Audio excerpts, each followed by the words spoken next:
तो शुरुआत में हम वेनेसडे नाम की एक लड़की को देखते हैं जिसका आज स्कूल में पहला दिन था। इसकी हरकतों और पसंद नापसंद की वजह से ये कोई आम लड़की नहीं लगती थी। स्कूल में आकर जब वो अपने लॉकर को खोलती है तो वहाँ उसे उसका भाई बंधा हुआ मिलता है। वो जैसे अपने भाई को पकड़कर खोलने लगती है तो फौरन ही उसे कुछ ख्याल आने लगते हैं, जिसमें वो उन लड़कों को देखती है जिन्होंने उसके भाई को यहाँ बंद किया। वो यहाँ से उन लड़कों के पास जाती है उन्हें सबक सिखाने के लिए, जो पूल में तैरने की प्रैक्टिस कर रहे थे। वहाँ वो पूल में बहुत सारी मछलियों को छोड़ देती है जो काटती हैं। अब सारे बच्चे तो पूल से बाहर आ जाते हैं मगर एक बच्चा नहीं आ पाता और एक मछली उसकी टांग पर काट ले। उसकी हरकत के बाद स्कूल वाले उसे निकाल देते हैं। उसने पहली बार ऐसे नहीं किया था, बल्कि अब से पहले भी वो बहुत सारे स्कूल से निकाली जा चुकी थी। तो इसीलिए उसके माँ बाप उसे एक एकेडमी में ले जा रहे थे, क्योंकि वहाँ वेनेसडे जैसे बच्चे ही पढ़ते थे, मतलब कि जिनकी हरकतें सबसे हटके होती थी। और वो वहाँ जाना तो नहीं चाहती थी मगर मजबूरन उसे जाना ही पड़ता है। एकेडमी के पास वाले जंगल का सीन देखते हैं जहाँ एक शिकारी शिकार करने आया था। वो जंगल के काफी अंदर जाकर एक जगह पर बैठकर चाय पीने लगता है, मगर तभी कोई चीज अचानक से आकर उस पर हमला कर देती है और बड़ी बेरहमी से उसे मार देती है। वेनेसडे और उसके माँ बाप एकेडमी पहुंचकर वहाँ के प्रिंसिपल के पास जाते हैं। ये प्रिंसिपल भी वेनेसडे की तरह ही आउटकास्ट होती है। आउटकास्ट में जलपरी, वेयरवुल्व्स, वेम्पायर्स, चुड़ैल और ऐसे लोग शामिल थे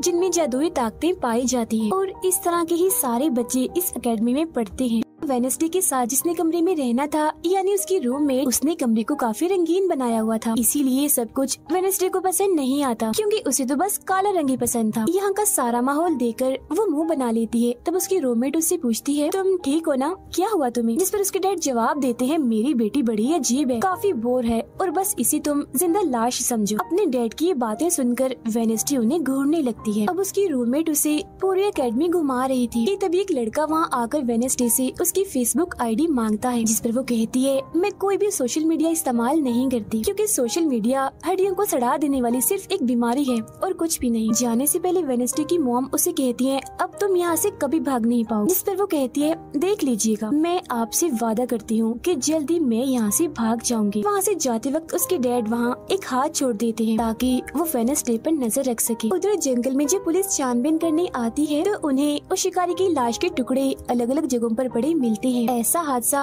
वहाँ पहली बार नहीं हुआ था, बल्कि तीसरी बार ऐसा हुआ कि एकेडमी के इस जंगल में कोई मारा गया। और वेनेसडे अपने कमरे की सारी रंगीन चीजें हटा देती है और अपने रूममेट से कहती है, शोर मत करो, कमरे में शांति बनाओ, क्योंकि ये मेरे नॉवल लिखने का वक्त। मगर वो तो गाना लगाकर डांस करने लगती है, जिससे वेनेसडे को गुस्सा आ गया था और वो उसे गाना बंद करने को कहती है। तो वो रूममेट अपने पंजे दिखाकर उसे डराने लगती है, क्योंकि वो थी एक वेयरवुल्फ, मतलब कि आधी इंसान और आधी वुल्फ। तभी इधर एक टीचर आती है जो काफी अच्छी थी और वो वेनेसडे को वेलकम के तौर पर एक फूल गिफ्ट देती। अब अगले दिन जब वेनेसडे कहीं जा रही थी तो उसके डैड का छुड़ा हुआ वो हाथ छुप छुप कर उसे देख रहा था और फिर तभी उसके ऊपर एक स्टैचू गिरने वाला था, मगर बिल्कुल ठीक वक्त पर एक लड़का जिसका नाम जेवियर है उसे बचा लेता। लेकिन इस हड़बड़ी में वो बेहोश हो गई थी और जब उसे होश आती है तो बजाय जेवियर का शुक्रिया अदा करने की वो उसे कहती है कि मुझसे ये उम्मीद मत रखना कि मैं तुम्हारी शुक्रगुजार रहूंगी, क्योंकि तुमने मुझे बचाकर गड़बड़ कर दी, मेरी इतनी अच्छी मौत को टाल दिया। तब जेवियर कहता है, मैं तुम्हें काफी पहले से जानता हूँ। जब हम 10 साल के थे तब हमारी मुलाकात हुई थी। हम दोनों खेल रहे थे तो मैं जाकर एक ताबूत में छुप गया। लोग मुझे जलाने ही वाले थे मगर तुमने मेरी जान बचा ली और आज मैंने तुम्हारी जान बचाकर हिसाब बराबर कर। वेनेसडे जब अपने कमरे में आती है तो उसे अपने बेड पर कुछ महसूस होता है। वो जैसे बिस्तर हटाती है तो वहाँ उस हाथ को देखकर फौरन उसे पकड़ लेती है और पूछती है, तुम कौन हो और यहाँ क्या कर रही हो? जिस पर वो कहता है, मुझे तुम्हारे डैड ने तुम पर नजर रखने को कहा है, वही मुझे यहाँ पर छोड़ कर गए हैं। और वो उसे कहती है, मगर आज के बाद तुम मेरे लिए काम करोगी, वरना मैं तुम्हें हमेशा हमेशा के लिए दराज में बंद कर दूंगी। तो वो इस चीज के लिए मान जाता है कि ठीक है, मैं हर तरह से तुम्हारी मदद करूँगा।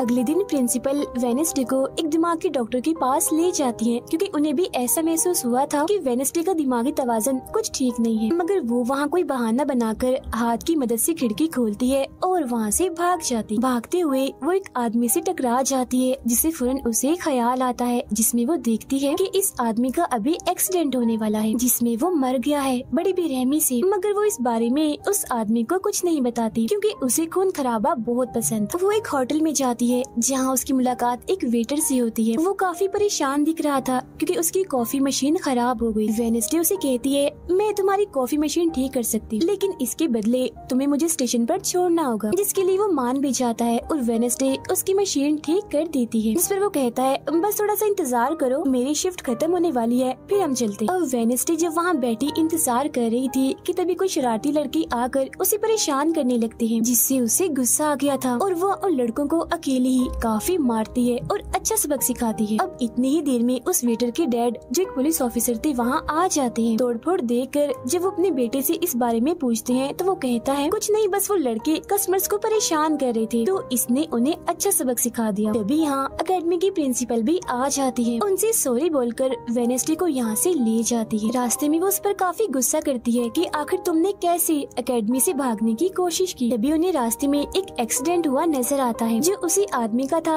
जिससे वेडनेसडे टकराई थी, जो देख प्रिंसिपल घबरा जाती है। कहती है, मेरी दुआ है ड्राइवर को कुछ ना हुआ हो। जिस पर वेडनेसडे कहती है, वो तो मर गया है और उसकी गर्दन भी टूट गई है। फिर अकेडमी में आने के बाद वेडनेसडे गिटार बजाने लगती है। वो काफी अच्छा बजा रही थी, जिसकी धुन प्रिंसिपल के साथ साथ काफी बच्चों को भी पसंद आती। रूममेट जब कमरे में आती है तो उसकी नजर हाथ पर पड़ती है, जिस बारे में वो वेडनेसडे से पूछती है कि ये क्या चीज है, जिस पर वो जवाब देती है कि ये हमारी एडम फैमिली का एक मेंबर है। अब हम एक अनजान लड़के को देखते हैं जो लाइब्रेरी में जाकर एक किताब से एक सफा फाड़ लेता है, जिस पर एक तस्वीर बनी हुई। उधर हाथ वेटर के घर पहुंच जाता है, जिसे देख वो काफी डर गया था और उसे मारने लगता है। फिर हाथ उसे बैठने का इशारा करके उसे वेडनेसडे का नंबर देता है और उसे फोन करने का कहता है। फिर जब वेटर उसे कॉल करता है तो वो कहती है कि हमारी अकेडमी में एक त्योहार मनाया जाने वाला है जहाँ सभी बच्चे आएंगे। मैं वहाँ से भागने वाली हूँ और अगर तुम मुझे स्टेशन तक पहुँचा दोगे तो मैं तुम्हें काफी अच्छा इनाम दूंगी। जिस पर वो वेटर मान भी जाता है। फिर जब वो त्योहार में जाती है तो देखती है कि प्रिंसिपल की नजर मुझ पर ही है, इसीलिए वो एक आदमी को पैसे देकर प्रिंसिपल का ध्यान भटकाने का कहती है। अब वेटर वहाँ आकर वेडनेसडे के जाने से पहले उसे उसके डैड का एक पुलिस रिकॉर्ड तोहफे में देता है, जो उसने अपने डैड की फाइल्स में से चुराया था, क्योंकि उसके डैड एक पुलिस ऑफिसर जो थे। अब उस रिकॉर्ड को लेकर जैसे वो यहाँ से जाने लगती है तो तभी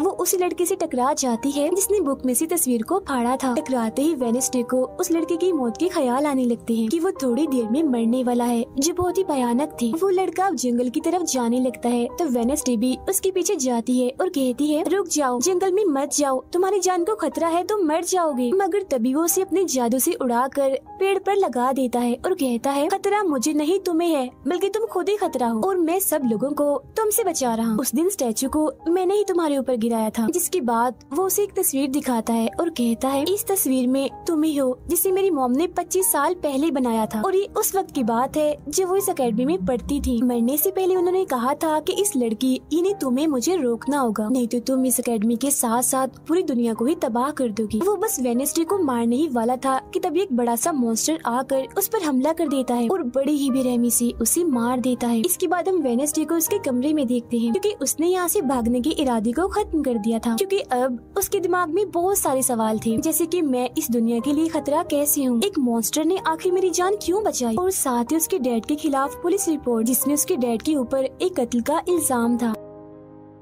अब अगले दिन पुलिस ऑफिसर वहाँ आते हैं, क्योंकि वेडनेसडे ने ये रिपोर्ट लिखवाई थी कि उस अनजान लड़के की मौत मैंने अपनी आंखों से होती हुई देखी जंगल में। मगर पुलिस को वहाँ ना कोई लाश मिलती है और ना ही कोई ठोस सबूत। तो वेडनेसडे से पूछते हैं कि आखिर तुम इतनी रात को जंगल में कर क्या रही थी, जिस पर वो कहती है, मैंने जंगल में उस लड़के को जाते हुए देखा था और जब मैंने उसका पीछा किया तो देखा कि एक मॉन्स्टर ने आकर उसे मार दिया है, जिसके बाद में बेहोश हो गई। तो फौरन प्रिंसिपल पुलिस ऑफिसर से कहती है, उस लड़के का कोई कत्ल नहीं हुआ, वो जिंदा है, बस यहाँ से भाग गया है, इसीलिए आपको वेडनेसडे की बातों का यकीन नहीं करना चाहिए। अक्सर इसे इस तरह के दौरे पड़ते रहते, हम इसका इलाज करवा रहे हैं, जल्दी ये ठीक हो जाएगी। फिर जब प्रिंसिपल वहाँ से जाती है तो वो ऑफिसर से कहती है कि जंगल में कोई तो है जो सबको मार रहा है और उसी ने उस लड़के को भी मारा है। मगर तभी वहाँ वो लड़का आ जाता है जो जिंदा था और बिल्कुल सही सलामत भी। अब अगले दिन जब वेडनेसडे को डॉक्टर के पास ले जाया जाता है तो वो उससे पूछती है कि क्या तुमने ये अफवाह इसलिए फैलाई कि सभी की तवज्जो तुम पर हो जाए, यानी कि तुमने उस लड़के की मौत होते हुए देखा। जिस पर वो कहती है मैं जानती हूँ मैंने क्या देखा है,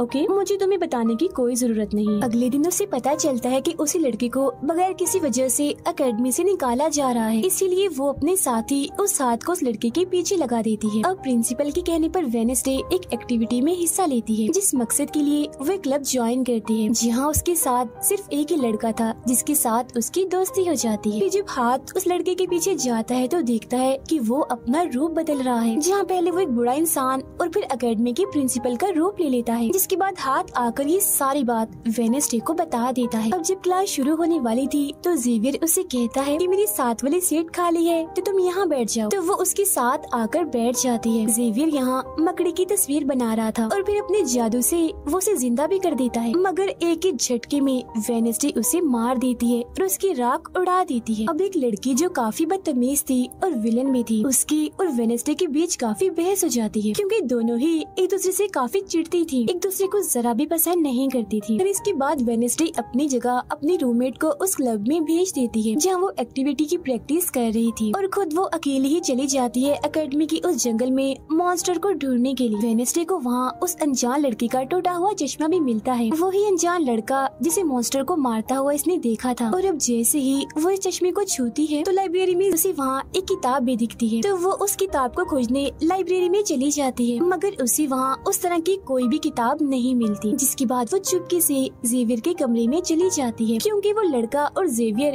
एक ही कमरे में रहते थे। वेडनेसडे और हाथ यहाँ पर उस किताब को ढूंढ रहे थे, मगर तभी यहाँ जेवियर आ जाता है, जिस वजह से वो बेड के नीचे छुप जाते हैं। तभी जेवियर के पास वो विलन लड़की भी आती है और उसे कहती है तुम मुझसे क्यों नाराज हो, अच्छा गुस्सा छोड़ो सुलह कर लो, जिस पर वो मना कर देता है। अब उसके इनकार पर विलन लड़की को लगने लगता है कि ये सब वो वेडनेसडे की वजह से कर रहा है, इसीलिए वो कहती है कि कल मैं वेडनेसडे समेत तुम्हारे सभी साथियों की कश्तियों की धज्जियां उड़ाने वाली हूँ। बेड के नीचे छुपे वेडनेसडे और हाथ भी उसकी ये बात सुन लेते। कमरे में वापस आने के बाद वेडनेसडे अपने रूममेट से कहती है कि कल जो कश्तियों की रेस होने वाली है मैं भी उसमें हिस्सा लूँ, और कुछ भी हो जाए उस घमंडी लड़की यानी विलन को मैं हरा कर ही रहूंगी। अब अगले दिन जब रेस शुरू होती है तो बताया जाता है कि इस मुकाबले का कोई भी असूल कानून नहीं है, जो भी टीम सबसे पहले गुफा में जाकर झंडे को लाएगी वही टीम जीत जाएगी। जिसके फौरन बाद गेम शुरू हो जाती है और विलन भी अपनी चालें चलना शुरू कर देती। वो अपने एक जलपरी साथी की मदद से एक टीम की कश्ती को तुड़वा देती है, जिससे वो पूरी टीम पानी में गिर जाती है। मगर फिर जब वो जलपरी वेडनेसडे की कश्ती की तरफ आ रही थी तो हाथ उससे पहले ही जाल फेंककर उसे जाल में फंसा लेता है। अब किनारे तक सिर्फ 3 ही टीम्स पहुंच पाती हैं, और जब सारे लोग झंडा लेने अंदर जाते हैं तो रूममेट अपने पंजों से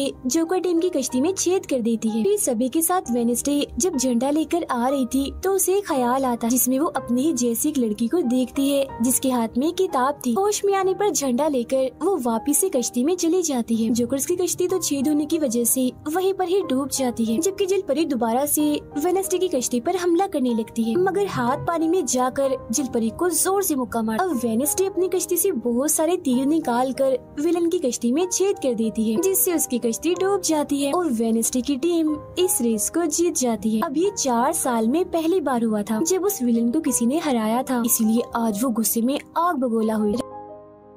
रात के वक्त वेडनेसडे एक स्टैचू के पास जाती है जिसके हाथ में किताब थी। किताब पर लिखी एक पहेली को जैसे ही वो सुलझाती है तो वहाँ एक रास्ता खुल जाता है। जैसे ही उसके अंदर जाती है तो देखती है कि यहाँ उसके मॉम डैड के अलावा और भी बहुत सारे लोगों की तस्वीरें लगी हुई हैं। उसे वहाँ वो किताब भी मिल जाती है जिसकी वो तलाश कर रही थी, मगर जैसे वो उस किताब को वहाँ से लेकर जा रही थी कि तभी अचानक से कोई आकर उस पर हमला कर देता है, जिससे वो बेहोश हो जाती है। अब उसे जैसे होश आती है तो देखती है कि उसे कुछ लोगों ने बंदी बनाया हुआ है, जिन्होंने मास्क भी लगाए हुए थे, मगर उनकी आवाज सुनते ही वेडनेसडे उन्हें पहचान लेती है और कहती है कि मैंने तुम्हें पहचान लिया है, तुम अपने मास्क हटा सकते हो। असल में ये लोग और कोई नहीं बल्कि विलन और उसके साथी थे। इसी दौरान वो अपनी रस्सी भी खोल चुकी थी और वहाँ से जाने लगती है, मगर जाते जाते वो कहती है तुम सब छोटे बच्चे हो, अगवा करना भी तुम्हें ठीक से नहीं आता। वापस आने के बाद वो उस तस्वीर को किताब पर लगाकर मुकम्मल करती है, जिसे उस लड़के ने किताब से फाड़ लिया था और वो उसे पढ़ने लगती। अब अगले दिन प्रिंसिपल सभी बच्चों को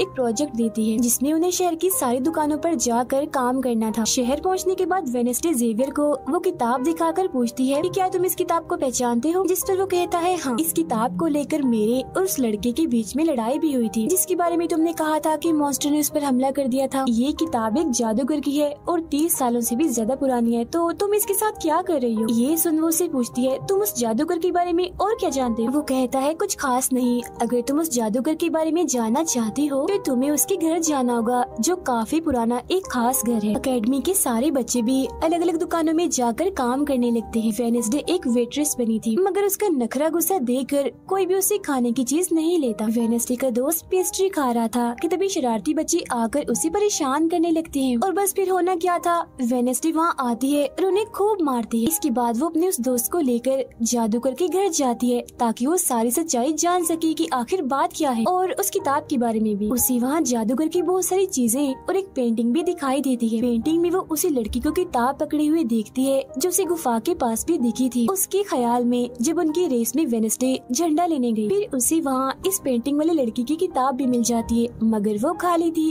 क्योंकि वो नकली थी। इतनी ही देर में वहाँ एक औरत आती है तो वेडनेसडे उसे असली किताब के बारे में पूछती है, जिस पर वो कहती है कि वो किताब तो चोरी हो गई थी और इस वक्त तुम जहाँ खड़ी हो ये भी उस जादूगर का असली घर नहीं है। इसके बाद वेडनेसडे वेटर से मिलने उसकी होटल जाती है और उससे जादूगर के असली घर के बारे में पूछती है तो वो उसे असली घर के बारे में बता भी देता है, जहाँ से वेडनेसडे अकेले ही उस घर में चली जाती। वहाँ उसे एक बूढ़ा आदमी मिलता है जो उसे कहता है ये मेरी जगह है, मेरा घर है, निकलो यहाँ से। तब ये सुन वेडनेसडे का साथी वो हाथ उसके मुंह पर ही हमला कर देता है जिससे डरकर वो आदमी वहाँ से भाग जाता है और वेडनेसडे को यहाँ से कुछ नहीं मिलता, इसीलिए वो यहाँ से जाने लगती है। मगर जब वो दरवाजे से बाहर जाती है तो फौरन उसे ख्याल आता है जिसमें वो देखती है कि वो जादूगर एक लड़की को चुड़ैल साबित करके इस घर में बंद कर देता है, जहाँ उससे पहले और भी बहुत सारे लोग बंधे हुए थे। ये सारे लोग आउटकास्ट के थे, यानी कोई वेम्पायर था, कोई जलपरी, कोई वेयरवुल्फ तो कोई चुड़ैल, इसीलिए जादूगर इन सबको शैतान समझता था। इस तरह के सभी लोगों को यहाँ कैद करने के बाद वो इस पूरे घर में आग लगा देता है। वो बच्ची जिसे जादूगर ने चुड़ैल साबित किया था वो अपनी मॉम को आजाद करने की कोशिश करती है मगर नहीं कर पाती क्योंकि सभी लोगों को जंजीर की मदद से जमीन के साथ बांधा हुआ था। सिर्फ वो बच्ची ही आजाद थी, इसीलिए अपनी माँ के कहने पर उसे बेसमेंट के जरिए वहाँ से भागना पड़ता है। जिसके बाद वो जादूगर जो बेहद ही जालिम था सभी आउटकास्ट के लोगों को जला देता है। तभी वो लड़की वेडनेसडे के पास आती है और कहती है वो बहुत ही जालिम है, हम सबको मार देगा। तब इतनी ही देर में वो जादूगर भी वहाँ आ जाता है जिससे वेडनेसडे डर जाती है और वापिस से होश में मतलब कि मौजूदा वक्त में आ जाती है। होश में आते वो हाथ से कहती है मैंने उस लड़की को देख लिया, उसने मुझसे बात भी की, मुझे लगता है वो मेरे खानदान की कोई मेंबर है। तभी यहाँ जंगल वाला मॉन्स्टर आकर इस घर पर हमला कर देता है मगर जब उसकी नजर वेडनेसडे पर जाती है तो वो यहाँ से भाग जाता है। वेडनेसडे और हाथ उसका पीछा करते हैं मगर देखते हैं कि मॉन्स्टर के कदमों के निशान तो इंसानी पैरों के निशान में बदल गए। अगले दिन उस जादूगर की मूर्ति को इज्जत के तौर पर इस जगह पर लगाया जाने वाला था क्योंकि शहर के लोग तो उसे अपना हीरो ही मानते थे और आज वेडनेसडे को वहाँ गिटार बजाने के लिए बुलाया गया था। लेकिन वो लोग जैसे मूर्ति लगाकर अपना काम करने लगते हैं तो तभी वो हाथ तीली फेंक कर मूर्ति को आग लगा देता है क्योंकि वेडनेसडे के कहने पर उसने पहले ही मूर्ति पर पेट्रोल डाल दिया था। आग देखकर सारे लोग वहाँ से भाग जाते हैं मगर वेडनेसडे अभी भी वहाँ बैठी गिटार बजा रही होती है। साथ ही वो मूर्ति को जलता हुआ देखकर खुश भी हो रही थी। अब प्रिंसिपल को वेडनेसडे पर ही शक था मगर उसके खिलाफ प्रिंसिपल के पास कोई सबूत नहीं था। अब जादूगर के जिस पुराने घर में वेडनेसडे गई थी जहाँ वो बूढ़ा आदमी था वो अभी भी वही रुका हुआ था मगर तभी वो मॉन्स्टर वहाँ आता है और उस बूढ़े आदमी पर हमला कर देता है। लेकिन मरते मरते वो बूढ़ा आदमी मॉन्स्टर की 2-3 तस्वीरें अपने कैमरा में बना ही लेता है। पुलिस को जब ये खबर मिलती है तो फौरन छानबीन करने पहुँच जाते हैं जहाँ उन्हें बूढ़े आदमी के कैमरा से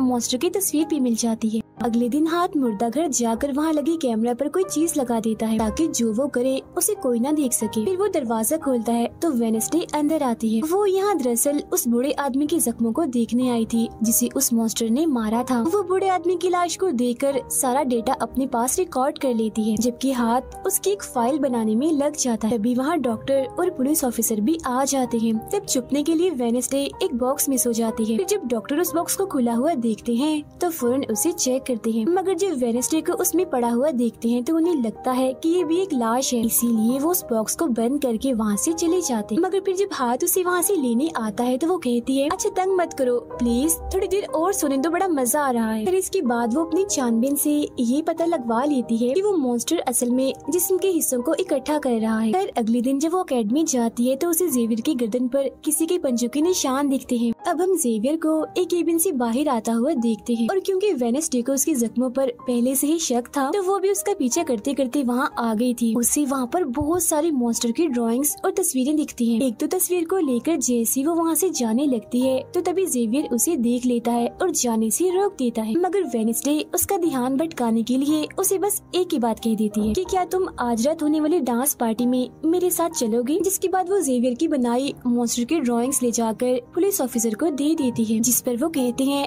इससे हम किसी को भी नहीं पकड़ सकते, कोई ठोस सबूत लेकर आओ। अब वेडनेसडे अपनी सारी रिसर्च को अपने दोस्त के सामने रख देती है ताकि वो उसकी मदद कर सके। उनमें से एक ड्राइंग को देखकर उसका दोस्त कहता है कि मैं इस जगह के बारे में जानता हूँ। जिसके बाद वो वेडनेसडे को उस जगह पर ले जाता है जो एक गुफा थी, जिसके अंदर जाकर उन्हें बहुत सारी हड्डियाँ और एक हथकड़ी भी मिलती है। थोड़ा छानबीन करने पर उसे वहाँ एक नोकदार बड़ा सा नाखून भी मिलता है, जिसे वो अपने पास रख लेती है। जिसके बाद वो जेवियर के पेंटिंग वाले केबिन में जाती है और डस्टबिन से एक कपड़ा जिस पर खून लगा हुआ था उसे निकाल कर अपने पास रख लेती। फिर जैसे वो वहाँ से जाने लगती है तो तभी वहाँ जेवियर आ जाता है और उसे पूछता है, तुम यहाँ मेरे केबिन में क्या कर रही हो। उसकी बात डालकर वो उसे पूछती है, ये जो चोट तुम्हारी गर्दन पर है ये तुम्हें कैसे लगी। तब वो बताता है कि पिछले कुछ दिनों से ये मॉन्स्टर मेरे सपनों में आ रहा है, इसीलिए मैं इसकी ड्राइंग्स बनाता हूँ। मगर एक दिन मैंने अपने जादू पर से कंट्रोल खो दिया और ड्राइंग के अंदर से मॉन्स्टर की पंजे ने निकलकर मुझे नोच लिया। लेकिन अब क्योंकि वेडनेसडे उस पर शक कर रही थी इसीलिए वो उस पर काफी गुस्सा करता है और फौरन उसे यहाँ से जाने का कहता है। अब वेडनेसडे वो खून लगा कपड़ा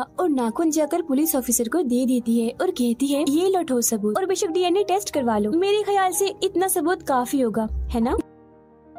वो अपने दोस्त के पास जाती है और कहती है कि डांस पार्टी में जाने के लिए हमारे साथ कोई नहीं है, तो हम ऐसा करते हैं डांस पार्टी में नहीं जाते बल्कि गुफा में जाकर मॉन्स्टर को ढूंढते। जिसके बाद रात को वेडनेसडे अपने दोस्त के साथ जंगल में जाने की तैयारी कर रही थी, मगर तभी उसके दरवाजे पर वेटर तैयार होकर आता है क्योंकि हाथ ने उसे वेडनेसडे की तरफ से डांस पार्टी में चलने की दावत भेजी थी। अब क्योंकि वेटर काफी खुश था तो वेडनेसडे उसका दिल तोड़ना नहीं चाहती थी, इसीलिए वो अपने गुफा में जाने वाले प्लान को खत्म करके वेटर के साथ पार्टी में जाने का फैसला करती है। जब वेडनेसडे वहाँ से जाने लगती है तो उसका दोस्त वहाँ आता है तो वो उसे कहती है, आई एम सॉरी मैं पार्टी में जा रही हूँ, हम ऐसा करते हैं कल गुफा में जाएंगे। लेकिन उसका दोस्त बगैर बताए अकेला ही उस गुफा में चला जाता है। उधर पार्टी में सारे लोग आकर काफी एंजॉय कर रहे थे। सब लोग अपने अपने साथी को लेकर पार्टी में आए हुए थे, जहाँ जेवियर अपने साथ उस विलन लड़की को लाया था। लेकिन जब वेडनेसडे वेटर के साथ वहाँ आती है तो उन दोनों को साथ देकर जेवियर जलने लगता है। जब सब लोग डांस कर रहे थे तो वेडनेसडे की डांस करने की स्टाइल से सारे लोग काफी हैरान रह जाते हैं क्योंकि वो काफी अजीब तरह से ही डांस कर रही थी। उधर जंगल में वेडनेसडे का दोस्त भी पहुँच गया था और छुपकर मॉन्स्टर की आने का इंतजार कर रहा था, मगर तभी वहाँ कोई आता है और उस गुफा में धमाका करके भाग जाता है। जेवियर लगातार उन दोनों को देखकर जल रहा था, इसीलिए वो विलन लड़की से कहता है कि तुम अपना लॉकेट उतारो और अपने जेल परी से मेरे लिए मदद मांगो ताकि मैं वेडनेसडे को भूल जाऊं। जो सुन विलन लड़की भड़क जाती है और उसे कहती है कि तुम तो पहले ये कहते फिर रहे थे कि मैंने अपने जेल परी से तुम्हें अपने काबू में किया है और अब तुम्हें किसी को बुलाने के लिए मेरी ही मदद चाहिए। तभी बाहर शरारती लड़कों का ग्रुप टैंकर लेकर आता है और डांसिंग क्लब के पंप में वो बड़ा सा पाइप लगा देते हैं और फिर तभी अचानक उस पार्टी में खून की बारिश होने लगती है क्योंकि जो टैंकर वो शरारती लड़के लाए थे जिसका पाइप उन्होंने लगाया था उसमें दरअसल खून था। ये देख सारे लोग घबरा जाते हैं और पार्टी से भागने लगते हैं, मगर वेडनेसडे वहीं खड़ी रहती है क्योंकि उसे तो अब और मजा आ रहा था क्योंकि वो बारिश खून की नहीं बल्कि कलर की थी जिसमें वो काफी इंजॉय कर रही थी। तभी वेडनेसडे को ख्याल आता है जिसमें वो देखती है कि उसका दोस्त अकेला ही जंगल में चला गया है जहाँ वो मुसीबत में है, उसकी जान खतरे में है, इसीलिए वो जंगल की तरफ उसे बचाने के लिए भाग जाती है। उसके दोस्त के पीछे दरअसल वो मॉन्स्टर पड़ गया था जिससे बचकर वो भाग रहा था। वो मॉन्स्टर एक बार उस पर हमला करता ही है कि तभी वेडनेसडे उसे ढूंढते हुए वहाँ आ जाती है। तब मॉन्स्टर उसे देखकर वहाँ से भाग जाता है। वो अपने दोस्त को बेहोश पड़ा हुआ देखकर काफी घबरा जाती है। इतने ही देर में उसकी टीचर भी उसका पीछा करते करते वहाँ आ गई थी, जिसके बाद उसकी दोस्त को हॉस्पिटल ले जाया जाता है और वेडनेसडे खुद वापस अपनी एकेडमी में आ जाती है जहाँ वो अपने डैड पर लगी इल्जाम को सुलझाने की कोशिश कर रही थी कि आखिर सच क्या। अकेडमी में सारे माँ बाप अपने बच्चों से मिलने आते हैं क्योंकि आज मीटिंग थी। प्रिंसिपल सबको बताती है कि वेडनेसडे की दोस्त की हालत में सुधार हो रहा है, कुछ दिन के बाद ठीक होकर वो वापिस आ जाएगा। मगर दूर खड़ी वेडनेसडे अपने रूममेट को बताती है कि ये झूठ है, वो तो कोमा में है बेचारा। तभी यहाँ दोनों के माँ बाप आ जाते हैं और ये उनसे मिलने चली जाती है। वेडनेसडे अपने मॉम डैड को बताती है कि जब से आपने मुझे यहाँ छोड़ा है मेरे ऊपर बहुत सारे हमले हुए हैं। अब इन सभी को अपनी अपनी फैमिली से मिलता हुआ दूर खड़ी जेवियर और विलन लड़की देख रहे हैं क्योंकि उनके मॉम डैड आज भी नहीं आए। अब विलन लड़की सुधर गई होती है, साथ ही उसकी जेवियर के साथ दोस्ती भी हो गई थी, तो अब से हम उसे जेवियर की दोस्त कहें। तब इतनी ही देर में उसकी मॉम भी इधर आ जाती है, जिसे देखकर वो काफी हैरान थी। वेडनेसडे के माँ बाप प्रिंसिपल से मिलते हैं तो वो कहती है कि वेडनेसडे काफी अजीब तरह से सबसे पेश आती है, इसे डॉक्टर के पास ले जाए इलाज करवाने के लिए। अब इससे पहले वहाँ उसके माँ बाप कुछ कहते फौरन वो बोल पड़ती है कि रुकिए जरा डैड, मैं आपसे कुछ पूछना चाहती हूँ। ये देखिए एक लड़का जिसका नाम गैरेट है, इसके कत्ल का इल्जाम आपके सर पर क्यों है और ये कौन था? तो वेडनेसडे की मॉम उसे कुछ भी बताने से इनकार कर देती है। तो वो अपनी मॉम को ये कहकर यहाँ से चली जाती है कि मत बताइए, बाकी सबूत मैं खुद ढूंढ लूँ। वो सीधा जाती है हॉस्पिटल अपने दोस्त से मिलने, जहाँ उसका ख्याल वेडनेसडे का साथी हाथ रख रहा था। अब पता चलता है कि डॉक्टर ने अपनी जान ले ली है और ये डॉक्टर वही था जिसके मुर्दा खाने से वेडनेसडे बूढ़े आदमी की लाश को देखने आई। मरने से पहले डॉक्टर ने एक खत भी छोड़ा था जिसमें लिखा हुआ था कि मैं गैरेट के केस पर शर्मिंदा हूँ क्योंकि मैंने उसकी झूठी रिपोर्ट बनाई थी। अब जब सारे लोग खाना खा रहे थे तो तभी वहाँ पुलिस ऑफिसर आकर वेडनेसडे के डैड को पकड़ लेता है और कहता है कि गैरेट की मौत के इल्जाम में तुम्हें गिरफ्तार किया जा रहा है। जेल में वेडनेसडे अपने डैड से मिलने जाती है, पूछती है कि बताएं गैरेट से आपका क्या वास्ता है। तो वो बताते हैं कि गैरेट तुम्हारी मॉम से बहुत प्यार करता था, फिर एक दिन जब तुम्हारी मॉम और मैं साथ थे तो गैरेट ने आकर मुझ पर हमला कर दिया। मैंने अपना काफी बचाव किया जिस दौरान गलती से उसकी मौत हो गई। ये सुन वेडनेसडे को उनकी बात थोड़ी झूठी लगती है। फिर वो पुलिस ऑफिसर के पास जाती है, कहती है मेरे डैड ने गैरेट को नहीं मारा और ये उनके खिलाफ साजिश की जा रही है। जिस पर वो कहता है दुनिया तुम्हारे हिसाब से नहीं चलती, हमारे पास सबूत आ गए हैं तुम्हारे डैड के खिलाफ। वो कहती है मैं नहीं मानती और मेरा ख्याल है कि जिसने मेरे दोस्त को मारने की कोशिश की उसने ही गैरेट को मारा होगा। पार्क में रूममेट अपनी मॉम के साथ बैठी थी, जहाँ उसकी मॉम चाहती है कि वो पूरी तरह एक वेयरवुल्फ बन जाए और वो उसे एक डॉक्टर के पास जाने का कहती है, मगर रूममेट ऐसा नहीं चाहती, इसलिए वो यहाँ से चली जाती है। अब वेडनेसडे अपनी मॉम के पास जाती है ताकि वो सारी सच्चाई जान सके। उसकी मॉम खुफिया लाइब्रेरी में थी। वो अपनी मॉम से कहती है कि आपने मुझे इस अकेडमी में इसलिए भेजा ना ताकि मैं हमेशा आपकी परछाई बन के रहूं। जिस पर उसकी मॉम कहती है कि ये सिर्फ अकेडमी ही नहीं बल्कि पहले यहाँ एक ग्रुप हुआ करता था जिसकी बुनियाद तुम्हारे डैड की फैमिली की एक औरत ने रखी थी जिसका नाम गुडी था। वो कहती है मैं ये जानना चाहती हूँ कि डैड ने तो गैरेट को नहीं मारा तो फिर किसने मारा है। तब उसकी मॉम सच्चाई बताती है कि जब मैं वहाँ गई तो मैंने देखा कि तुम्हारे डैड और गैरेट आपस में लड़ रहे थे। मैंने उन्हें रोकने की कोशिश की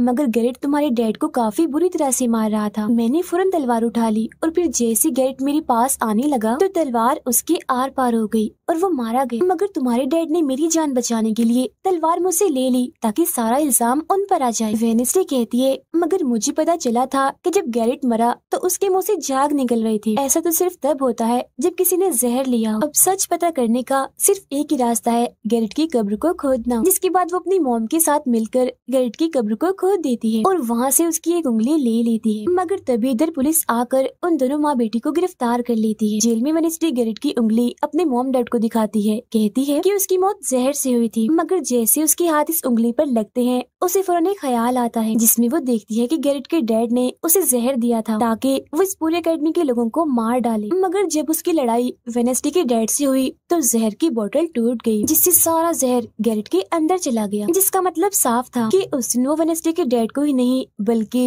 पूरी अकेडमी को ही खत्म करने आया था। जेल से रिहा होने के बाद वेडनेसडे और उसकी मॉम मेयर के पास जाती है, कहती है आपने गैरेट की मौत के सच को छुपाया, उसकी मौत जहर से हुई थी न कि तलवार से और ये बात साबित भी हो गई है। जो सुन मेयर सब कुछ सच बता देता है जिसके बाद वेडनेसडे के डैड को भी रिहा कर दिया जाता है। अब वेडनेसडे अपनी मॉम को बताती है कि मुझे बहुत ख्याल आते हैं, जिस पर उसकी मॉम कहती है कि ये खासियत हमारे खानदान में है, ख्याल सबको आते हैं, अगर ख्याल हमारे कंट्रोल में ना रहे तो ये हमें पागल बना सकते हैं, इसीलिए हमारे खानदान के पुराने लोग आकर हमें आसान रास्ता बताते हैं और ट्रेनिंग देते हैं। तो वेडनेसडे फौरन बोलती है जैसे गुडी एडम्स जिसके बारे में आपने बताया था कि वो मेरे डैड के खानदान की है, जिस पर उसकी मॉम कहती है कि मुझे नहीं पता, बहरहाल तुम होशियार रहना क्योंकि गुडी एडम्स बदला चाहती थी जिसके चक्कर में वो खुद भी नहीं बच पाई। फिर सबके माँ बाप अपने अपने बच्चों से मिलकर जा रहे थे। रूममेट अपनी मॉम को कहती है, आप फिक्र मत करना, जब मुझे वेयरवुल्फ बनना होगा मैं बन जाऊंगी। जाने से पहले वेडनेसडे की मॉम उसे वही किताब देती है जो अक्सर प्रिंसिपल के पास हुआ करती थी। वो किताब लेकर वेडनेसडे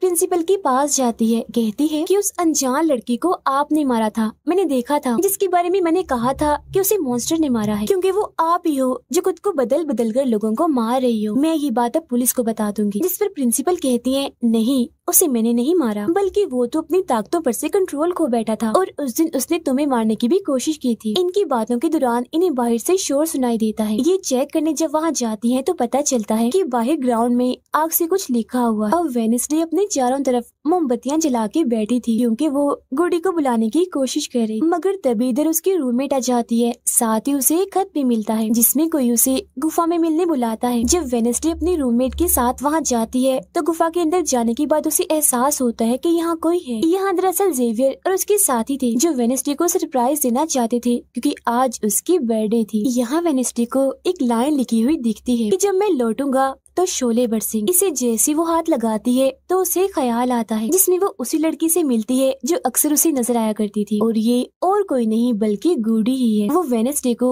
एक महल दिखाकर कहती है कि अगर तुम्हें उस जादूगर के बारे में जानना है तो तुम्हें इस महल को ढूंढकर यहाँ आना होगा। जब वो ग्राउंड में खड़ी उस लाइन को देख रही थी जहाँ आग से कुछ लिखा था तो तभी उसके पास जेवियर आता है जिससे वो बात नहीं करती क्योंकि नाराज थी। उसे लग रहा था कि हो ना हो जेवियर ही वो मॉन्स्टर है। फिर वो अपने दोस्त के पास हॉस्पिटल जाती है जो अभी भी बेड पर था और उसकी हालत भी खराब थी, इसीलिए वो उसे कोई बात नहीं कर पाती। अब वेडनेसडे अपने दोस्त वेटर से मिलने जाती है और उसे उस महल जो गुडी ने दिखाया था उसकी तस्वीर दिखाकर पूछती है कि क्या तुम इस जगह के बारे में जानते हो, जिस पर वो मना कर देता। अब यहाँ तो उसका काम नहीं हुआ, इसीलिए वो तस्वीर को लेकर जेवियर के पास जाती है और उससे भी वही सवाल करती है कि क्या तुम इस जगह के बारे में जानते हो, मगर तभी उसकी नजर इसी महल की पेंटिंग पर जाती है जो जेवियर ने पहले से ही बनाई हुई थी, जिस पर वो बताता है कि ये जगह रात को मेरे सपने में आई थी तो मैंने इसे बना दिया। अच्छी बात ये थी कि जेवियर इस जगह के बारे में जानता भी था। तब उससे महल का पता लेकर वेडनेसडे वहाँ पहुँच जाती है जहाँ मेयर पहले से ही मौजूद था, और क्योंकि वो जान गया था कि असली कातिल कौन है तो वेडनेसडे उसकी गाड़ी में ही छुप जाती है। मगर जैसे मेयर की गाड़ी शहर में पहुँचती है तो कोई उनकी गाड़ी को ठोक देता है जिससे मेयर का एक्सीडेंट हो गया था।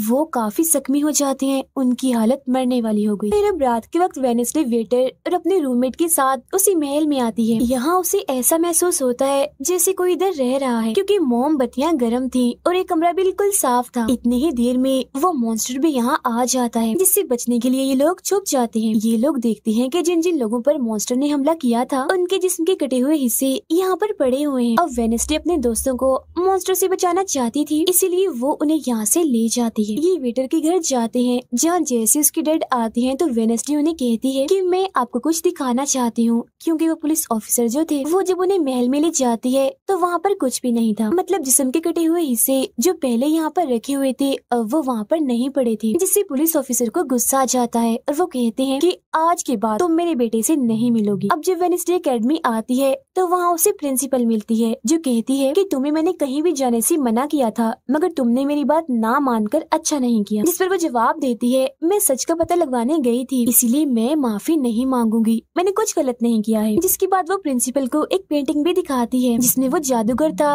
और वेडनेसडे खुद थी। बताती है कि इसीलिए वो अनजान लड़का मुझे मारना चाहता था क्योंकि उसे लग रहा था कि एकेडमी के लिए मैं खतरा हूँ, मगर खतरा दुश्मन कातिल तो कोई और ही है, जबकि मैं तो इस एकेडमी और सबको बचाना चाह रही हूँ तो मुझे एक मौका मिलना चाहिए। प्रिंसिपल कहती है, नहीं, तुम कहीं नहीं जाओगी, आगे से ऐसी कोई भी गलती की तो मैं तुम्हें एकेडमी से निकाल दूंगी। और वहाँ से वो ये कहकर चली जाती है। वो जब अपने कमरे में वापस आती है तो देखती है कि रूममेट अपना सामान पैक कर रही है क्योंकि वो यहाँ से जा रही है। वो गुस्से में वेडनेसडे से कहती है कि तुम्हें सिर्फ अपना काम ही निकलवाना आता है, फिर चाहे इसके लिए तुम्हारे दोस्तों की जान क्यों ना चली जाए, आज वो अजीब सा मॉन्स्टर हमें भी मार देता। जिसके बाद वो यहाँ से चली जाती है। अब वेडनेसडे बिल्कुल अकेली रह गई थी, इसीलिए कमरे में एक जगह बैठकर वो उस बॉक्स को देखने लगती है वो जादूगर के महल से चुरा कर लाई थी। उसे बॉक्स के नीचे एक खत मिलता है जिसमें वेडनेसडे की अपनी ही बहुत सारी तस्वीरें होती हैं। जो देख वो कहती है, मेरी एडम्स फैमिली, जादूगर, मॉन्स्टर और मैं शायद किसी न किसी तरीके से जुड़े हुए हैं। और जब ये बात मेयर को पता चली तो किसी ने उनका मुंह बंद कर दिया। मगर मैं चुप नहीं बैठूंगी और तुम जो कोई भी हो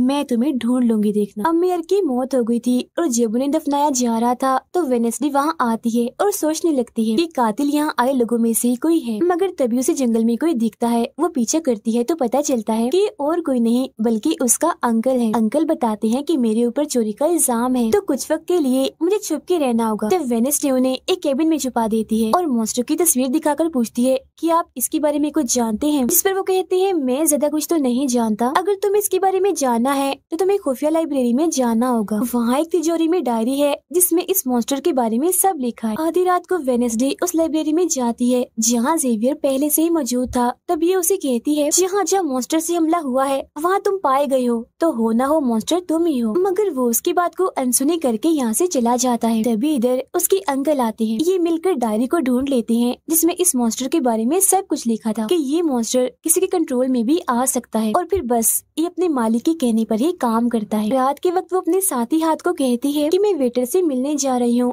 तब तक तू मेरी डायरी का ख्याल रखना। कि जब वेटर के साथ गुफा के अंदर जाती है तो देखती है कि यहाँ उसने गुफा को सजाया हुआ है क्योंकि वो उसे शादी के लिए पूछने वाला था। वापिस आकर वेनेसडे देखती है कि उसके कमरे का सारा सामान इधर उधर बिखरा पड़ा है और उसकी डायरी कोई चुरा कर यहाँ से ले गया है। फिर जैसे वो अपने साथी हाथ को देखती है तो घबरा जाती है क्योंकि उसकी हथेली में किसी ने चाकू आर पार कर दिया था और अब उसमें जान नहीं थी, वो मर गया था। फिर वो हाथ को लेकर जल्दी से अपने अंकल के पास आती है और दुखी होती हुई कहती है प्लीज अंकल कैसे भी करके हाथ को जिंदा कर दीजिए। तब अंकल बार बार बिजली के झटके उसे देते हैं जिससे वो जिंदा हो जाता है। वो उसे पूछती है अच्छा तुम पर हमला किसने किया था, जिस पर इशारों से वो बताता है कि मैंने नहीं देखा क्योंकि हमला पीछे से हुआ था। जिस पर वेनेसडे गुस्से से भर जाती है, कहती है चाहे कुछ भी हो जाए मैं उसे नहीं छोड़ूंगी, वो जो भी है। और वो प्रिंसिपल को आकर कहती है किसी ने मेरे कमरे में तोड़ फोड़ कर दी है, साथ ही कोई उस डायरी को भी चुरा कर ले गया है। वो कहती है वो डायरी तो खुफिया लाइब्रेरी में थी तो तुम्हारे पास कैसे आई, तुम ऐसी हरकतें मत करो कि अकेडमी को बंद करना पड़े, ऐसा मैं होने नहीं दूंगी। फिर जब वेनेसडे वहाँ से जा रही थी तो तभी उसके पास उसके साथी आते हैं और उसे जानकारी देते हैं कि गैरेट जिसकी मौत का इल्जाम तुम्हारे डैड पर था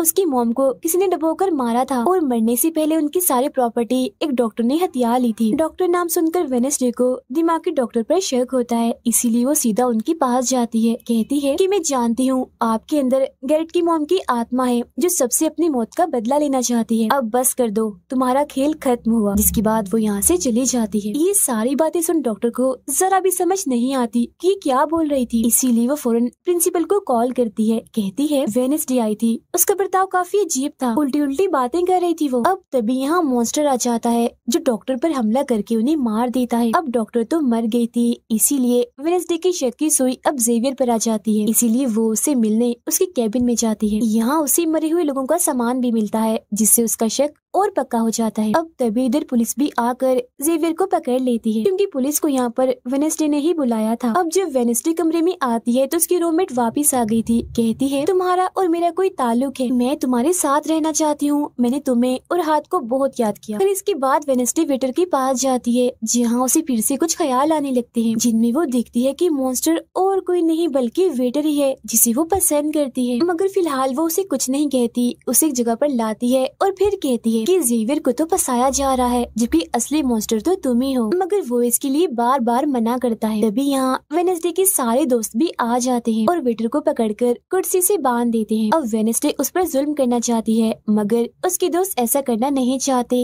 इसीलिए वो यहाँ से चले जाते हैं। फिर जैसे ही वो वेटर को मारने के लिए आगे बढ़ती है कि तभी वेटर के डैड पुलिस ऑफिसर यहाँ आ जाते हैं और वेनेसडे को गिरफ्तार कर लेते हैं। हालांकि वो उन्हें कहती भी है कि असली कातिल आपका बेटा है, वही मॉन्स्टर है ये, मगर वो उसकी एक नहीं सुनते। फिर जब वो यहाँ से जा रही थी तो वेटर उसके पास आता है, कहता है कैसा लगा हारना, अभी तो और भी बहुत कुछ होना बाकी है बच्चों। जिसके बाद प्रिंसिपल भी वेनेसडे को कह देती है कि तुमने सारी हदें पार कर दी, इसीलिए तुम्हें अकेडमी से निकाला जा रहा है। लेकिन अभी भी वो बार बार एक ही बात कह रही थी कि वेटर ही असली मॉन्स्टर है, मगर फिर भी वो उसकी एक नहीं सुनती और जाने का कहती है। तब आखिरी बार वेनेसडे जेवियर से मिलने जाती है जो जेल में बंद था और उससे नाराज भी था क्योंकि वेनेसडे ने ही उसे पुलिस के हवाले हवाले किया था। हालांकि वो उसे बताती भी है कि मॉन्स्टर वेटर है और उसने मेरे जरिए तुम्हें फंसाया है। वो उसकी एक नहीं सुनता, कह देता है कि इस सारी मुसीबत की जड़ तुम हो। अगर तुम ये एकेडमी छोड़ के चली जाओगी तो कुछ भी गलत नहीं होगा। ये बात सुनने के बाद वो एक सेकंड भी नहीं रुकती और यहाँ से चली जाती है। वो अपने कमरे में आकर अपना सारा सामान पैक करती है, जिसके बाद वो सभी से आखिरी मुलाकात करती है। सबसे आखिर में वो अपने दोस्त से मिलने हॉस्पिटल में जाती है। कहती है मैं तो जा रही हूँ, तुम अपना ख्याल रखना और हाँ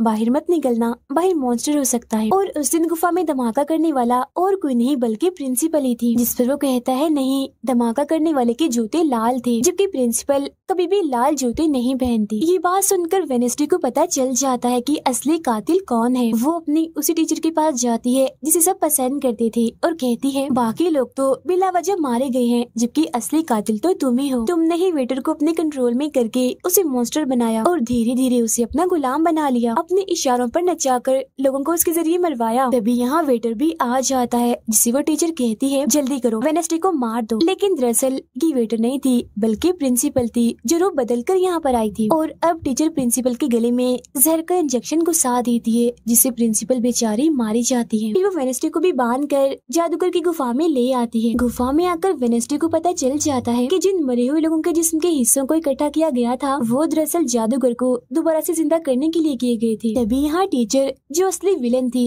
वेडनेसडे को बताती है कि जब गुडी ने जादूगर को मारा था तो गुडी ने अपने खून से जादूगर की कब्र पर एक ताला लगा दिया था और अब जादूगर को जिंदा करने के लिए हमें गुडी की फैमिली मतलब एडम्स फैमिली के ही किसी इंसान का खून चाहिए, साथ ही पूरे चांद की रात भी हो। और अब हमें ये सुनहरी मौका मिल गया है जादूगर को जिंदा करने का, क्योंकि एडम्स फैमिली से तुम हो और आज पूरे चांद की रात भी है, हम तुम्हारा खून लेंगे। जिसके बाद टीचर वेडनेसडे के हाथ पर कट लगा देती है, जिससे उसका खून निकलने लगता है। फिर वो उसके खून से जादूगर की कब्र का ताला खोल देती है और फिर अगले ही पल जादूगर भी जिंदा होकर अपनी कब्र से बाहर आ जाता है। बाहर आते ही वो वेडनेसडे को चाकू मार देता है, जिससे वो जख्मी हो जाती है। इसके बाद वो एकेडमी को खत्म करने के लिए चला जाता है। अब तभी यहाँ गुडी एडम्स आती है और वेडनेसडे को बिल्कुल ठीक कर देती है, मतलब कि उसके जख्म, और कहती है मैंने तुम्हें ठीक तो कर दिया है मगर अब के बाद मैं तुम्हें नजर नहीं आऊंगी। जंगल की रास्ते से जब वेडनेसडे जा रही थी तो तभी उसके सामने वेटर आ जाता है। उसे टीचर कंट्रोल कर रही थी, इसीलिए वो मॉन्स्टर बनकर उस पर हमला कर देता है। वो बस उसे मारने ही वाला था कि तभी यहाँ एक वेयरवुल्फ आ जाती है, जो और कोई नहीं बल्कि रूममेट थी, जो आज पहली बार वेयरवुल्फ बनी थी,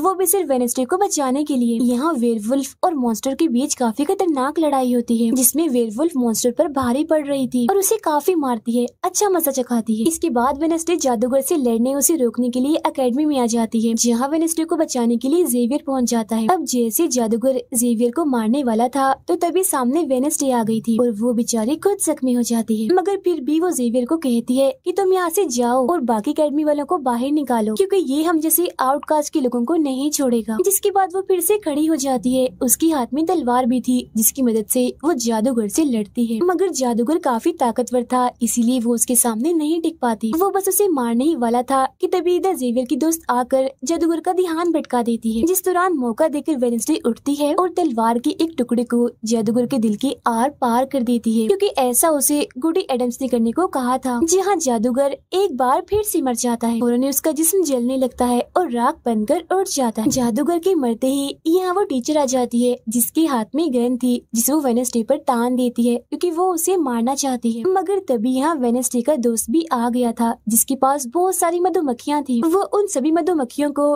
टीचर पर छोड़ देता है, जिससे उसका भी काम तमाम हो जाता है। जब वेडनेसडे अपने मिशन में कामयाब होकर बाहर आती है जहाँ सारे लोग खड़े थे, तो वो वहाँ अपने रूममेट को भी देखती है, जो अब वेयरवुल्फ से अपने असली रूप में आ गई थी। यहाँ वो दोनों पहली बार गले मिलती हैं, मगर हैरत अब वेडनेसडे को कोई भी ख्याल नहीं आ रहा था। कुछ वक्त के बाद वेडनेसडे अपना नॉवल भी पूरा कर लेती है, मगर वो इसका एंड नहीं करती, इन्हीं की उसे खत्म नहीं करती और आगे बस एक सवालिया निशानी छोड़ देती है। वो जेवियर से मिलने जाती है, जहाँ वो उसे गिफ्ट देता है जिसमें मोबाइल था। वो इस गिफ्ट को ले तो लेती है मगर कुछ नहीं कहती और वहाँ से चली जाती है। फिर जब वो अपनी गाड़ी में थी तो उसके पास मैसेज आता है, जिसमें उसकी कुछ तस्वीरें थी और साथ ही ये मैसेज भी था कि मैंने तुम पर नजर रखी हुई है, जिससे वो सोच में पड़ जाती है कि टीचर तो मर गई है, मगर अब उसके बाद ये कौन है जो सब कर रहा है। इसी सोच में वो अपने घर के लिए निकल जाती है, जिसके बाद हम पुलिस की गाड़ी को देखते हैं, जिसमें वो वेटर को बांधकर कहीं ले जा रहे थे, क्योंकि उन्हें भी पता चल गया था कि यही असली मॉन्स्टर है, इसे बस कोई कंट्रोल करता है। मगर तभी अचानक से वेटर दोबारा मॉन्स्टर बन जाता है और सभी पुलिस वालों को मार देता है, जिसका मतलब ये था कि टीचर की तरह अभी भी कोई है